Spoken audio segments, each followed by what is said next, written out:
Praise the Lord, glory to God. Yan po, sorry, maaraw talaga kahit anong gawin natin. Kasi nasa tapat ako ng window. So, purihin po Panginoon, June 7, 2024. Medyo late tayo ngayon. Tayo pa'y manalangin. Let us pray. Heavenly Father, thank you for the love. The moment that we open our eyes and still see the beauty of your creation is a manifestation of your love for us. Thank you for the countless days that you have proven your faithfulness to us. Father God, thank you for answering our prayers. Apart from you, we can do nothing. Lord, we are unworthy of everything. Forgive us for the countless times you did not find us worthy. Kasi maliwanag po sobra. Nasaan na ba? Days are gone. We have wasted so much time giving pleasures to ourselves. We always worry about ourselves. Father God, our time is short. Please open our hearts to do your holy will. Give us the mindset as yours. May we desire to serve you these last days instead of serving ourselves. Lord, make our life here on earth meaningful. Give us a kind heart, a heart that is ready to obey your commandments. Give us a heart who do not complain. May we humble enough to listen to your word. Protect our family. Provide for us, Lord. Everything comes from you. May our remaining strength be used to glorify your name. Everything we pray in Jesus' name. Amen. Glory to God. Hirapan ako sa liwanag. Ayan, God bless po kay ating Sister Maria Elizabeth Toledo Buwan. Good afternoon, sis. God bless. Nahihilo na kaagad ako. Ano ba yan? Kasi nga po, talagang tong last pinakamatindi yung pagkabagsak ko. Medyo matagal na tayong yan, depende kasi sa pagkabagsak ang ating panghihina po ng katawan, kaya mas madalas ako ngayon na nakahiga. So bati po tayo na happy birthday. Sobrang liwanag. Happy birthday to Sister Barbs. I guess this babae to, Barbs Sakam. Happy birthday to Sister Inday Amora Arabis. Happy birthday to Sister Lynn de la Paz. Happy birthday to Sister Cathy Santos. Happy birthday to Brother Jor Abaricia. Happy birthday to all the celebrants today. June 7, nasisilaw talaga. June 7, 2024. God bless all of you. May God continue to strengthen you, to bless you, your family, to guide you, to comfort you, to provide everything that you need in your life, also to your family. And God bless all of you. Purihin po ang Panginoon. Maliwanag, sobra. Ayan, dito ka. Thank you po ulit. Thank you to all the people who's sharing my reels, my videos, supporting me, FB Live, sa lahat po. Thank you, thank you, thank you from the bottom of my heart. Thank you po. Yan.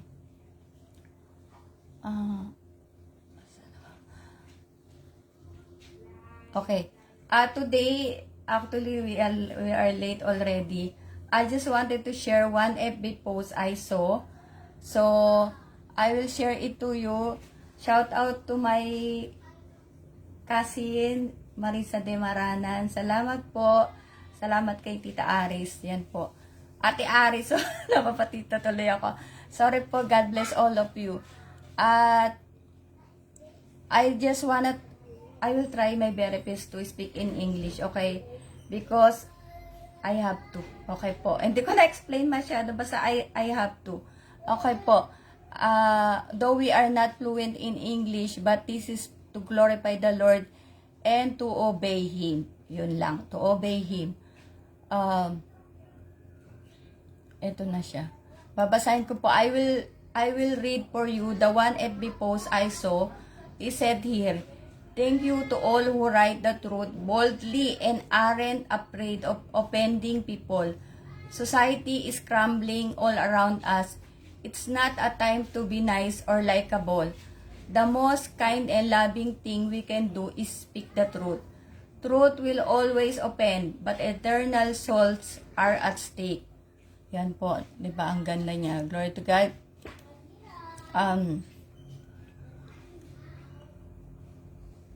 And because we are not fluent in English, we are not good in English, so crumbling society, gumugulong lipunan. It's obviously we have the crumbling society, we have the wicked society, we have the wicked people also. Society is the people, okay? So, and since, maliwanag kasi, since it is end time, I agree. Nag-start pala, naiiyak na ako. Ano ba yan? Since it is end time, I agree with him that these days, sorry po, talagang iyak talaga ako. Bakit ka? It's not anymore necessary yung patwitams. The most kind and loving thing is to speak the truth. That's why I always speak the truth. Glory to God. Truth will always offend, but the truth will set us free. And what is the truth? Sobrang liwanag kasi. John 14:6, New International Version. Jesus answered, "I am the way and the truth and the life. No one comes to the Father except through me." Of course, Jesus is the only way. Yan po. And Acts 4:12. Nag-late na tayo para hindi masyado maliwanag. Pero mas grabe pa po liwanag. Acts 4:12, New International Version. "Salvation is found in no one else, for there is no other name under heaven given to mankind by which we must be saved." Salvation is found only with Jesus Christ, no one else. So do not look for anyone or any other way that you will be saved or we will be saved, only through Jesus Christ and by His grace only. In John 3:17, New International Version, "For God did not send His Son into the world to condemn the world, but to save the world through Him. Whoever believes in Him is not condemned, but whoever does not believe stands condemned already, because they have not believed in the name of God, of God's one and only Son." And in John 3:3, New International Version, Jesus replied, "Very truly I tell you, no one can see the kingdom of God unless they are born again." Glory to God. I did not get the Tagalog translation because those are very easy to understand verses, no po. So there's no need for Tagalog translation. That is the reason why. We must believe, repent, and receive baptism. These are the truth. Okay po. And in Revelation 22:7, King James Version, "Behold, I come quickly. Blessed is he that keepeth the sayings of the prophecy of this book." Pahayag 22:7, "At sinabi ni Jesus, makinig kayo. Darating na ako, mapalad ang tumutupad sa mga propesiya na nilalaman ng aklat na ito." Glory to God po. Yeah, that is the truth, that Jesus is coming soon, that whoever will find Him faithful, of course, will be saved. And whoever will, of course, will obey His commandments, and that keepeth the sayings of the prophecy, of course, will be saved. So that is the truth, and truth most of the time can offend, but that is the truth. So we must accept the truth. as I shared a while ago, ready or not, Jesus is coming soon. Yan po. So, I always say that, Lord, I pray, I will do my best and you will do the rest. And I always pray every day po talaga. Every day I always pray for all the people. Yan po. For all the people that I love, my loved ones, my relatives, my friends, all the people I know. But if that time comes, because no one knows except the Father, right? Even the Son, He doesn't know. But if that time comes that rapture will take place, so it's not it's Him, God, it's His decision whom He will take for the rapture and that will be saved. I did my best and yeah, God will do the rest. I have one last verse here. Sobrang liwanag kasi. In Matthew 24:12, New International Version, because of the increase of wickedness, the love of most will grow cold. Tagalog po. Ito, kinuha ko pala Tagalog. Ang kasama ay lalaganap, kaya't manlalamig ang pag-ibig ng marami. And that is not, of course, it's very obvious. What we can see in the YouTube, in social media, killing there, killing here, lying there, lying here. Yan po, di ba? Pagsisinungaling. And even in the government, now what is the famous news right now, right? So I will not tell, there's a lot of famous news, right? But most of the people doesn't want to go church. They will always give this, I took the word of our CAM Bishop Jonathan Periol, policy nakalimutan ko kagad, policy of the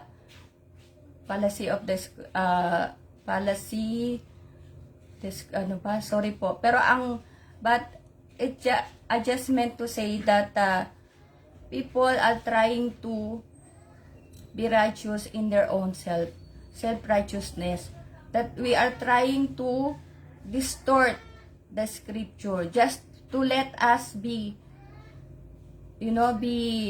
correct in ourselves. Kaya wala na nga mali puro tama kasi 'di ba?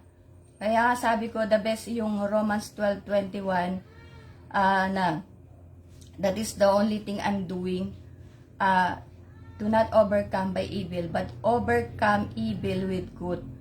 So for those people that doing evil, let them, because now it's the end time. So we know that if they will continue to do evil, for sure they will go to the lake of fire. Actually, this is not complete. I should put one last verse, but already it's late already. That's why I didn't put it all in my outline. So, kung sino na lang talaga maliligtas. Kung sino na lang po, whoever God will find faithful will be saved. So, I said before, as you are following my FB Live, what I have said that God told me, 2 years and less than, or maybe 2 years, less than 2 years, okay. But I hope that, I told you that if God told me those things just to rush the people to receive salvation, that will be good for us.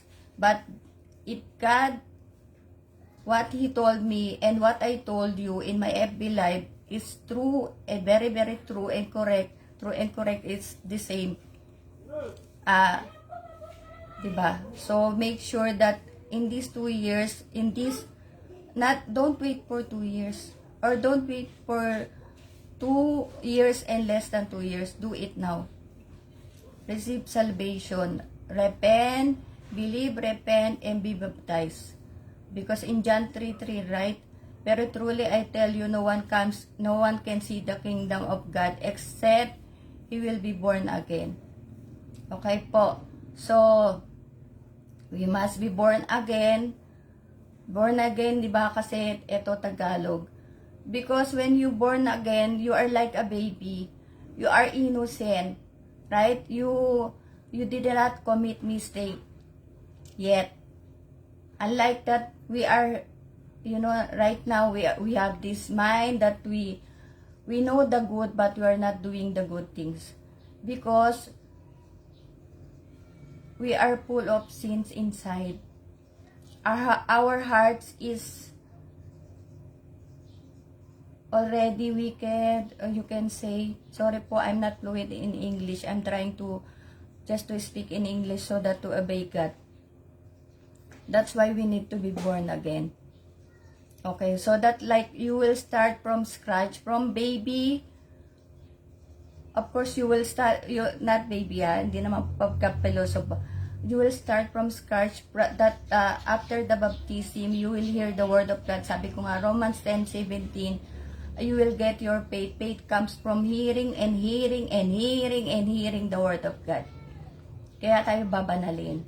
That's why we become holy, because of hearing and hearing and hearing the word of God from the sent ones of God. Yan po, not everyone can tell the truth of the word of God. Not everyone is sent by God to share the word of God. That's why we must always ask for the wisdom to distinguish the truth, that is the word of God. Yan po. So, yan. Baka umaba ko masyado, sobrang late na tayo. Let us pray. Father God in heaven, thank you for this short meditation of your word. Thank you for your promises. Thank you for the hope. Lord, continue to speak to us. Let your Holy Spirit guide us so that we can walk in the light. Give us the joy to know you more. Increase our faith so that we can face our battles with victory. Thank you, Lord. This is our prayer in this name. Amen. Glory to God. So, mga masasama, pabayaan na po natin yan. At wala naman po talagang, walang sa masama, di ba? Walang patutunguhan yan. What we should do now, like me, what I'm doing, and even I told you my son Jaron, he is not afraid of the second coming of Jesus Christ. Like, for some people that we can say we are not yet ready because we love the world. And loving the world, this is we are the enemy of God. That's why we should not love the world. Okay? If you want to be the citizens of heaven, do not love the world. Okay? So again, salamat po and thank you so much. We'll see you all tomorrow. God bless us all. Glory to God.